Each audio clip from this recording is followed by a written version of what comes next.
अब बात करेंगे गोडसे गोलवलकर पर मचे गदर की। कुछ तस्वीरें दिखाते हैं आपके टीवी स्क्रीन पर। दो तस्वीरें हैं।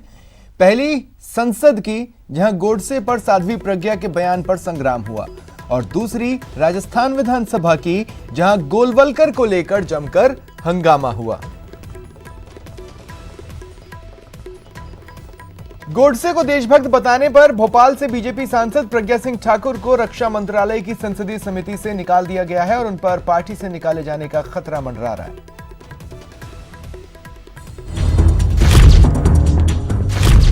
अभी महात्मा गांधी को हराने का कोशिश कर रहे हैं। आपने लोकसभा में बोला है। राष्ट्रपिता महात्मा गांधी के हत्यारे नाथूराम गोडसे को संसद में देशभक्त कहना बीजेपी सांसद साध्वी प्रज्ञा को भारी पड़ा है और साध्वी पर बड़ी कार्रवाई की गई है। साध्वी प्रज्ञा को रक्षा मंत्रालय की संसदीय समिति से बाहर निकाल दिया गया है। साथ ही बीजेपी संसदीय दल की बैठकों में आने पर भी प्रज्ञा पर रोक लगा दी गई है।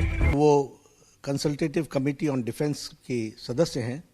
मैंने प्रहलाद जी से कहा है और उसको इमीडिएट इफेक्ट से उनको समिति से बाहर किया जाता है। उनको समिति के सदस्य नहीं रहने दिया जाएगा, यही मैं कहना चाहता हूं। साथ ही साथ इस सत्र में जो हमारी संसदीय पार्टी की बैठक होती है उसमें भी उनको अलाउ नहीं किया जाएगा। गोडसे वाले बयान पर साध्वी प्रज्ञा पर तत्काल तो ये कार्रवाई हो ही गई है। सूत्रों के हवाले से खबर ये भी है, लगातार विवादित बयान देने वाली साध्वी प्रज्ञा की इस बार पार्टी से विदाई भी हो सकती है। एनडीए की सहयोगी पार्टी जेडीयू ने भी साध्वी की संसद सदस्यता खत्म करने की मांग कर दी है। उन्होंने गांधी जी को अपमानित करने का काम किया है और प्रधानमंत्री समूचे देश में 150वीं जयंती मना रहे हैं। मैं चाहता हूं कि संपूर्ण मामला इथिक्स कमेटी को दिया जाए ताकि उनकी सदस्यता भी समाप्त की जा सके। बता दें कि बुधवार को संसद में एसपीजी संशोधन विधेयक पर चर्चा के दौरान डीएमके सांसद ए राजा को टोकते हुए साध्वी प्रज्ञा ने नाथूराम गोडसे को देशभक्त करार दिया था।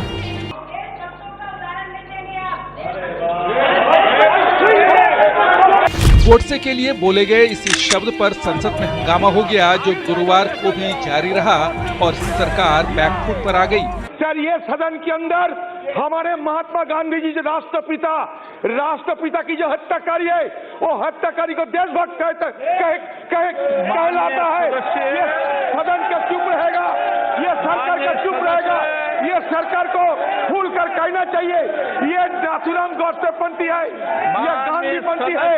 गोडसे को देशभक्त कहे जाने की बात तो दूर, मैं समझता हूं कि यदि देशभक्त मानने की किसी की सोच है, हम इस सोच को ही पूरी तरह से हमारी पार्टी कंडेम करती है, हमारी सरकार भी कंडेम करती है। संसद में तो हंगामा हुआ ही, संसद के बाहर भी साध्वी के बयान पर विपक्ष ने सरकार और बीजेपी पर निशाना साधा।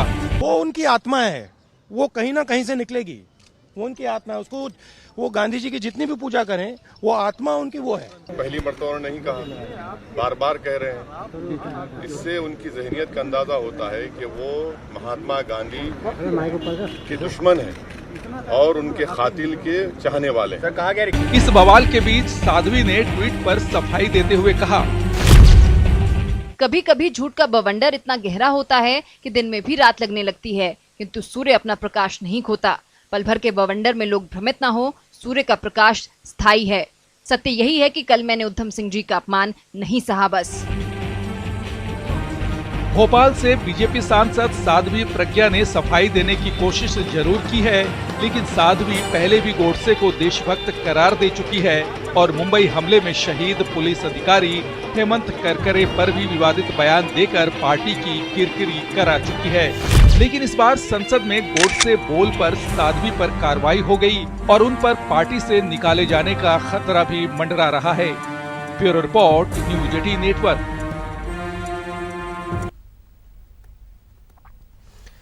संविधान दिवस के मौके पर बुलाए गए विशेष सत्र के दौरान कांग्रेस ने गोडसे और गोलवलकर के नाम पर बीजेपी को निशाने पर लिया। बीजेपी ने भी कांग्रेस को आपातकाल और शाहबानो की याद दिलाई।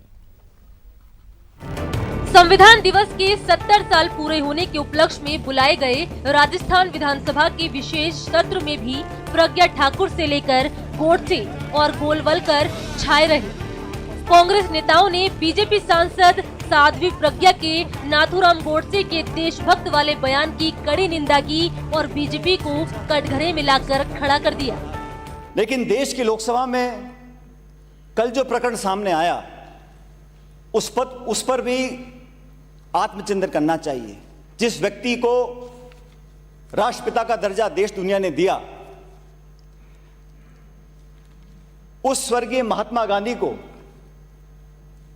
जिस व्यक्ति ने मारा, उस व्यक्ति को आप राष्ट्रभक्त अगर कोई बोलता है देश की संसद में, उसकी निंदा सिर्फ इस पक्ष को नहीं करनी चाहिए। जो राष्ट्रवादी है, जो संविधान में विश्वास रखता है, जो महात्मा गांधी के कामों को याद करना चाहता है, उस हर व्यक्ति को खड़ा होकर बोलना चाहिए कि महात्मा गांधी के हत्यारे को अगर कोई राष्ट्रभक्त बोलता है तो गलत बोलता है। इसमें संकोच की बात नहीं है। हर व्यक्ति की हर जबान को हम नहीं पकड़ सकते। सदन के अंदर, सदन के बाहर कौन व्यक्ति क्या बोलता है, किस दल का वो है, विधायक है, सांसद है। इससे पहले सदन में बीजेपी विधायकों ने उस समय जमकर हंगामा किया जब संसदीय कार्य मंत्री शांति धारीवाल ने आरएसएस और गुरु गोलवलकर पर निशाना साधा। धारीवाल ने कहा कि गुरु गोलवलकर की शाखाओं में कभी तिरंगा नहीं फहराया गया। धारीवाल ने ये भी आरोप लगाया कि आज देश की संवैधानिक संस्थाएं स्वतंत्र नहीं रही। इतना सा ये निवेदन करना चाहता हूँ, एक लेखक ने किताब लिखी बंच ऑफ थॉट्स,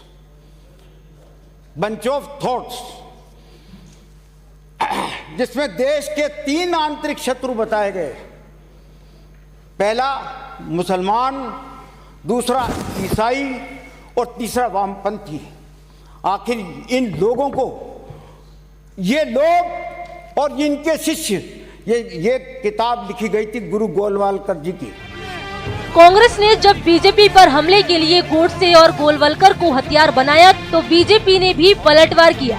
पार्टी के प्रदेश अध्यक्ष सतीश पूनिया ने आपातकाल और शाहबानो मामले की याद दिलाई, जिस पर कांग्रेस विधायकों ने आपत्ति जताई। यानी संविधान पर चर्चा के लिए बुलाए गए विशेष सत्र में भी आरोपों प्रत्यारोपों के तीर जमकर चले। न्यूज 18 के लिए सुधीर शर्मा और बाबूलाल धायल के साथ गोवर्धन चौधरी की रिपोर्ट। वक्त एक ब्रेक का